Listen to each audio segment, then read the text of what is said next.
Thanks for coming along to what multiple colleagues have told me to be the worst named presentation of the entire conference, but hopefully quite interesting and insightful when we get into it. So, what I'm here, I did simplify it a little bit. I'm here talking about systems change, collaborative decision-making in a project that we did about Midlands in-hospital paediatrics. But I'm particularly interested in this idea of complexity that is particularly prevalent in kind of social sciences, and how we deal with analytics in that context, and how we deal with decision-making there. I think I can just about see you all. Can you put your hands up if you kind of familiar with concept of complexity? People? Oh God, at least. Okay, good. Got some people in. Great, thanks. Some of my colleagues. So yeah, this is a really interesting project. I think that there's maybe about 10 of us here who were working on this project over the last year or 18 months or so, and plenty of us can talk to you about it afterwards.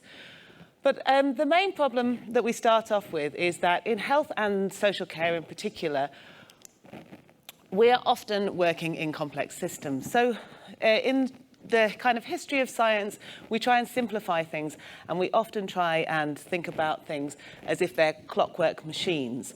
And sometimes it's more helpful to think about systems as being clouds, or and not being clockwork, that they don't have those kind of really simplistic characteristics that we expect and want when we're carrying out analysis. But I'm trying to get us beyond today that kind of you all leaving going, it's like clouds. Yeah, it's like clouds. We need to get to something that really helps us decide what to do next.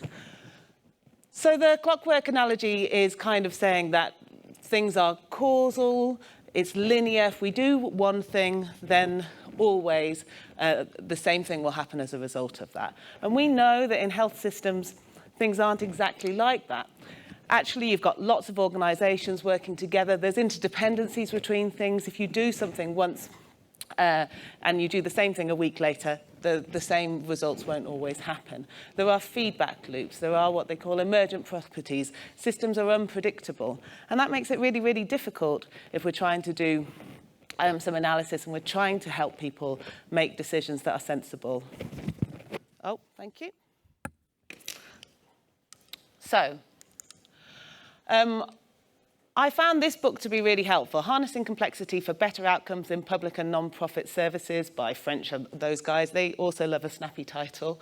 And they got a kind of a more practical view of what complexity is in the public sector. They talk about compositional complexity, so it's made up of lots of different things. We're not just talking about one thing, we're talking about lots of different constituent parts.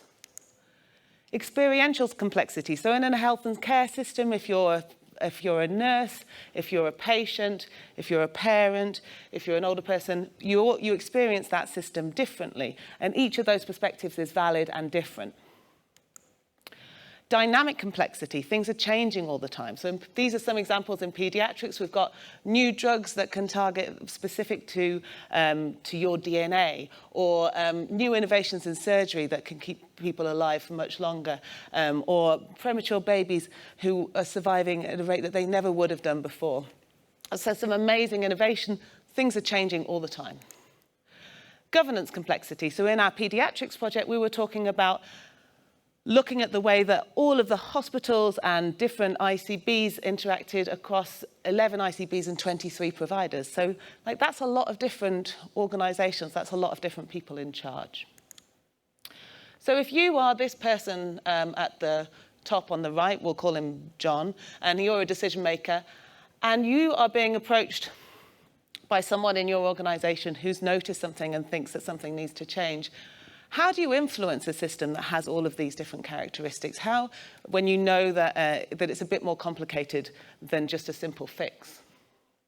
And that's the context in which the in-hospital paediatrics project was born. You know, there was a number of different clinicians and ops managers and people working in a system saying, there's something wrong here, there's a few things that we're noticing, and it's happening across this region, and it's not quite in any of our control. Can you help us understand that? What can we do? So I think that complexity can influence two different things that we're going to talk about today. One is how you get to insight to action, so how you help decision makers, and the other is what you do about analysis. And I'm going to start with the insight to action. So in the complexity theory kind of way of thinking about things, if you think about areas where you've got high levels of agreement between different people and high levels of certainty, then it's okay to think like a clock. You can have that linear causality. You can say, okay, we're all agreed about how this works. If we carry out this action, that's going to fix the problem. But if you don't have so much agreement, and if you're not really sure about what's going on, then it is working a lot more like a cloud. And you do need a different way of thinking about things and a different approach. So what we say in our training for analytics for leaders is that if you're kind of working in that cloudland world, you need to think about observing, looking for patterns. You need to look at probing, collaborating, working together with others, getting to consensus. We kind of need to work out some of this uncertainty. You don't need to kind of take a command and control and direction point. But those two different ways of looking at things are often kind of world views. And when you go to complexity conferences and people who are into this complexity stuff, they kind of tend to characterize people as one or another. You're either a rationalist type of person, and in analytics we might characterize that as a kind of quantitative type person, or you're complexity informed and you're kind of a more qualitative type of character. And that means that in a rationalist way of thinking about things, and this also relates to the book I was talking about, you, as that senior manager in the system, as a chief medical officer, for example, you might think, well, I've got control over what happens in this hospital. If I tell people to do something, I can instruct this system to change. That's going to change it. I'll just tell them, and that will improve the outcomes. You might look at your key performance indicators and say, this tells me everything that I need to know. And you might just work mostly towards government targets for performance and finance. On an opposite side of the scale, if you were entirely complexity informed, you might think that your leadership doesn't actually make that much difference at all. You're only playing one small part, and it's the people who are working on the front line who have a real big influence over what's happening. Those types of complexity I was talking about before, you might think that outcomes were improved by engagement across all of those types of things, what's changing, people's experiences. You might say that your view is partial and that you need to prioritize what's happening with your frontline staff and the views of each of your frontline staff and the views of each of your patients. You need to understand those experiences to make any decisions. And you might say that the system's too complex to be knowable and decisions have to be taken in considerable uncertainty. I think we can all agree that both of those views are not particularly helpful. There's got to be something in between.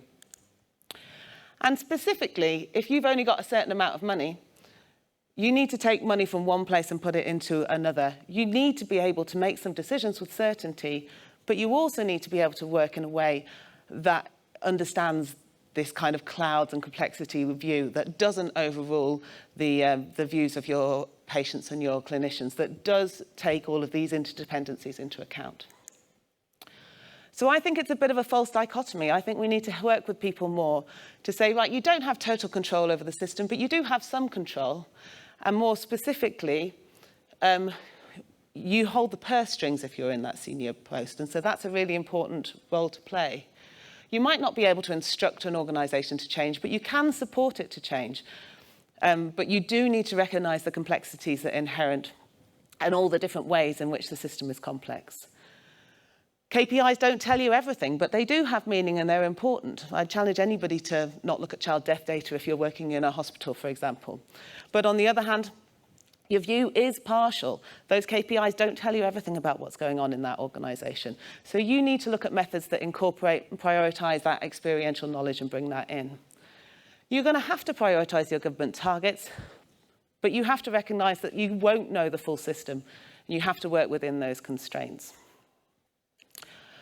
So I think that what that means is that we kind of need to work in a way that recognises both things. We do need to look at governance structures and how they can influence things, but we also need to carry out engagement. We need to use KPI data, but we also need to bring in experiential knowledge. We need to work within the constraints that we've got, but we need to really prioritise learning across the system and be able to influence all different elements of the system.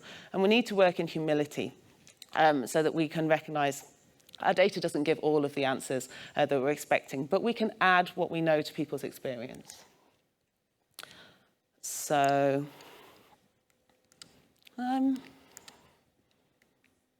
could somebody press in? Oh, there we go. Okay, so we've gone back a few, sorry, one moment. So that's kind of what I think complexity means for analysis, for decision making. And then I'm going to talk about what complexity means for analysis, and then I'm going to tell you what that means overall for the Paediatrics project. So again, we've got this diagram about if you were living in a clock world, you'd be working in high levels of agreement and certainty. We're talking about cloudland with low levels of agreement and certainty there. And for methods, when we're doing analysis, what that means is that we want to be looking at mixed methods, social science methods. We need to be looking at observation, descriptions. We probably can't be looking at RCTs and trying to control for every single difference in this instance. We need to be working in a kind of much broader way, and we need to be using lots of different methods to describe the system better, to fill in the dots between those KPIs, and to help people understand the system better to be able to make judgments about what to do. So for the Paediatrics project, we were presented with some concerns about the sustainability of the paediatrics system as a whole in hospitals across the Midlands. And we kind of designed a quite detailed set of analysis and work that involved lots of interviews, qualitative analysis, quantitative analysis, predictive things, literature reviews, workshops, engagement. So like, all of these major, lots and lots of different types of methods to be able to describe and explore the system much better. And the idea was that we'd get to a point where we had a collective understanding of what was happening, and that we could understand what the case for change was and what that might mean for what you need to do. And building consensus is a really important point. If you've got all of those organisations working together, how do we get to the point where there is consensus about what action needs to be taken? And we want to get to the point of collective commitment to action. We do understand and need to have the evidence there, but things need to be evidence and they need to be actionable. And we also, use this double diamond approach, which kind of fits in with this complexity ideas that we've got. And we've been going through this problem of discovery and definition of the problem space, and we're working towards the solutions in the process. But and that's kind of, so the program's ongoing. But most of the description I'm going to do today is about that problem space. So we talked about descriptive analysis and being able to understand the whole system. What we've got here is my big reflection about carrying out a project like this is that you need an awful lot of analysis to be done to be able to pick out the key gems that are going to help people with their decision making. So here you can see some of the details that my amazing analytical colleagues have been carrying out. And all of that kind of depth of knowledge that we've built up to be able to get to the point where we can pick out the key bits that are going to help describe the system a bit better and understand what's going on. So the detail of all of that has brought us to the point where we have some really key new pieces of understanding to share with the leadership across the Midlands about what our findings are in relation to paediatrics. And some of these are pretty stark and pretty new. We know that that A&E demand is really stretched, but we found that there was 128% increased demand at A&E for the lowest acuity care.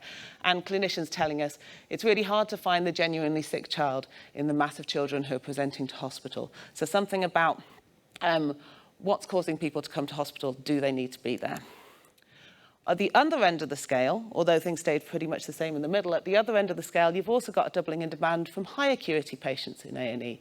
And those were tending to be children with complex medical needs, and we'll talk about that a bit more in a minute, and also children presenting with mental health needs, maybe amongst other medical symptoms as well. And quite sadly, you've got clinicians saying, we're seeing a really big increase in young people affected by mental health problems. The system for caring for them isn't really working. And if they do end up at a last resort in a district general hospital, they can stay there for months at a time. We also found that A&E activity is going up and continuing to increase for children, although it's levelled off for adults. But actually, post-COVID, both elective and emergency admissions are down a little bit, implying that we're not fully recovered and there may well be pressures on capacity in the system. And that's borne out by a changing threshold for admission. So this chart shows what proportion of people who present at A&E end up in hospital admitted. And that's going down and down over time. And that's not just relating to the fact that people aren't presenting with high levels of need. There's good evidence that the threshold is changing and that the patients who are in hospital are now sicker because of that, and there is potentially unmet need out there. And we got permission from an A&E consultant to say, I think some of my colleagues find that we're giving advice to GPs and other healthcare professionals in the community about trying to keep patients out of hospital who, if we had capacity and we had adequate resources, we'd be seeing them. So these are some pretty shocking findings. It's not what people were necessarily receiving in the information that they already had. And but there's some clearly actionable things that you can see here about how the needs of these patients might be met better, and also the impact that it's having on the staff and their experiences in hospitals. We were also asked to look at what's happening for surgery across the different hospitals in the Midlands. And this chart shows how many children were seen in 2022 by each surgeon. So you're familiar with the box and whisker charts, but you would expect, so in the tertiary centres, they tend to be paediatric surgeons. So they're seeing lots of kids a year, they're carrying out lots of procedures, they're really, really familiar with the anatomy of children and carrying out those particular types of activities. Right up at the other end of the scale, that's much more worrying. These general surgeons, there's a lot of general surgeons who do carry out particularly emergency procedures on children and young people across the Midlands, but most of them only carry out very, very few a year. And what you can see in those dots is the outliers. We've spoken to those outliers, and those outliers are tending to be surgeons near to retirement who pretty much do most of the elective activity for their DGH. And they're saying, I'm trying to help my colleagues get enough skills, but I'm the only one who sees kids often. And so that's a real issue in general surgery. You can also see it in neurology and trauma and orthopedics. And it kind of varies across the scale of the different specialties. So again, this is analysis that hasn't been done before. This is not something that was available to people, but it was being shared. Surgeons were saying, I'm worried. And this analysis, I think Simon Kenny, who is clinical lead for children and young people, has said that this is a really useful view and helpful in terms of how we can work out making sure that there are skills in the hospitals to be able to carry out surgery. What we also found is that if you do have surgeons who are retiring and who don't have that practice in seeing kids, then you might struggle to retain or to recruit that workforce. Then you have less elective activity happening with children.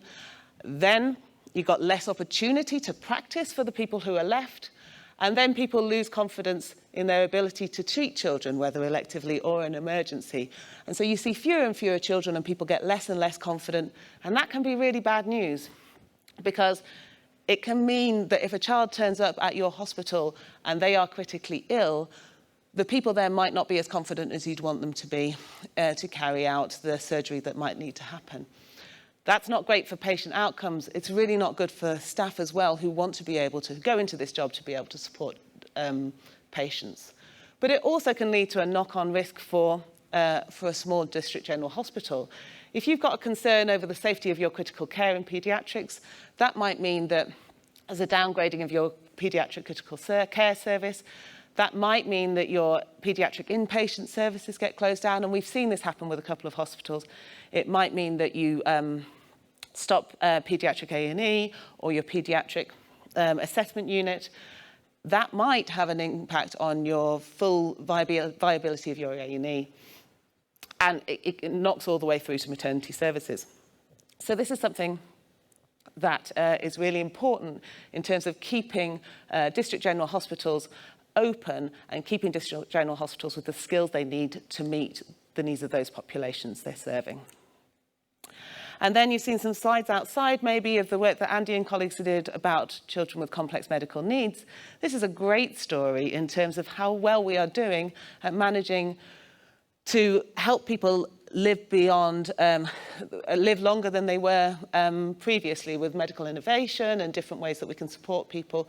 And it means that there are now 113% more children with complex medical needs alive today than there were 10 years ago in the Midlands. And the population only increased by about 3% in this time. But that also has a knock-on effect on the capacity that we have in hospitals in general. Because while this population are only 1.6% of our total population, they are responsible for 18% of our admissions to hospital. And they use 31% of our paediatric bed days overall. And they use 50% of our tertiary centre bed days. So if this trend continues in patient share and bed share, then by 2044, 2045, the majority of inpatient care might be given to children with complex medical needs. So it's fantastic that we're making this difference, but our system needs to change to be able to do this. And actually our tertiary, and there's an interdependency between all of those different hospitals, because, for example, in the West Midlands, you've only got Birmingham Children's Hospital kind of being the tertiary centre for this, and there's a dependence on the care being provided from all the rest of the hospitals in the region to make sure that when people need hospital, then they can access that service from one of the different DGHs or tertiary centres. So the way that we've done this analysis also allows us to be able to understand the linkages between each of these things and where the feedback loops are and how that works, and make a bit more sense of it. And there's a lot of detail behind here, but you can see here how those factors that influence children with complex medical needs interact with the other pieces of analysis. And I could talk for years about this stuff. But I think that the way that we kind of brought this analysis together has been really, really helpful. But then where do you take it, and what decisions do people make with it? Again, coming back to this book says that there are 3 things that you need in these complex systems to bring about change. One is recognizing that public service professionals act as stewards. So you need to trust people who work in hospitals, that they are active in kind of bringing about change. And that's not just your senior decision makers, but it's people throughout the organization. Also recognizing that people can't act on their own. We need this coordinative capacity. You need to kind of make a bit of a shift in moving and help people mobilize and integrate the knowledge and things that they've got. And you also need to support people to adapt. People need to be able to, the system itself needs to be able to change. And we need to work in with all of these stewardship, coordinative and adaptive elements to be able to bring about change. So that means if we go back to our decision maker at the beginning, and the information that he's been receiving from his colleagues, we're not just relying on John, who holds the purse strings, to make decisions. We need to be providing our information to him, but we also need to provide the information that's going to be useful to that surgeon who's in the hospital who wants to keep his surgical DGH open, and to the A&E consultant who's trying to work out what they're going to do, and to the tertiary centre who are trying to work out how they can best meet the needs of children with complex medical needs. These are different people all working together, and we need to help all of them. So we held 2 major workshops, and we brought 129 stakeholders together, executive, clinical and operational, and we presented them back all of this information. And we said to them, here you go, here's some more information. Lots of you will all have had a piece of this puzzle. Most of you won't have been able to see all of this at once. Excuse me. So here's some information for you. You can take it away, you can use what you need. It might help you influence and advocate in your own organisations, or you might need some support and you might want to network and understand this better, you can use today to do that. You can also use today to tell us what you think needs to be done at a senior and executive decision making level. And we boldly gave people 15 minutes at the end of the day of the workshops to write down in long form the things that they thought needed to change, because we don't want to dictate what those solutions are. We want to find out what the right things are from the people with the knowledge, using what they know and what we presented and joining those things together. And so lots of that kind of stewardship and adaptive things that we were talking about can happen with those people who are at the workshops. But there is some bit with the people who hold the purse strings and the people who run the organisations where only they can do it. And that's the group that we're kind of targeting next with our solutions. So it's the governance level, and we need to take only the things that need collective action and that need different organisations to work effectively together. And it's that group that we are going to take solutions to using the analysis that we've got and building up better analysis to be able to help solve this problem. And I think that that means that we have kind of tried to solve problems, tried to bring analysis and tried to bring decision-making together in a really meaningful way that allows us to work within the bounds of the system that we've got, which is a bit more kind of rationalist, but recognise that actually we are working in a complex system and not just scratch our heads and go, clouds, but actually go, right, how do we help people make a real difference in a really complex world? And that's it. Well done, Jenny. Thank you very much. Anybody got any questions? There is a question that came in on Slido that was kind of like, do you think that's what's happening in the Midlands? Is just purely a Midlands thing? It's definitely not just a Midlands thing. And I think there was some real concern about what to share. I've been asked, we've had a kind of a theme running through about to what extent should we be open about these challenges, to what extent should we make our data open. And we did all of this analysis on GitHub with a view to being able to make it fully open. And then there were always these tensions of, well, this is a bit worrying that we've got this going on. Can we tell other people that we're doing it? But I went and did, without the detail of what's actually happening, a presentation at a complexity conference a few months ago, and 3 different paediatric anaesthetists from different areas around the country came up to me and said, this is what's going on in our area too. I'm pretty sure that if it's not in KPI data, then people don't want to shout about it, but I'm pretty confident that these trends, there's no reason that I can see why they would be limited to the Midlands. We did look at the East and West Midlands, and how you kind of configure your tertiary centres does make a bit of a difference.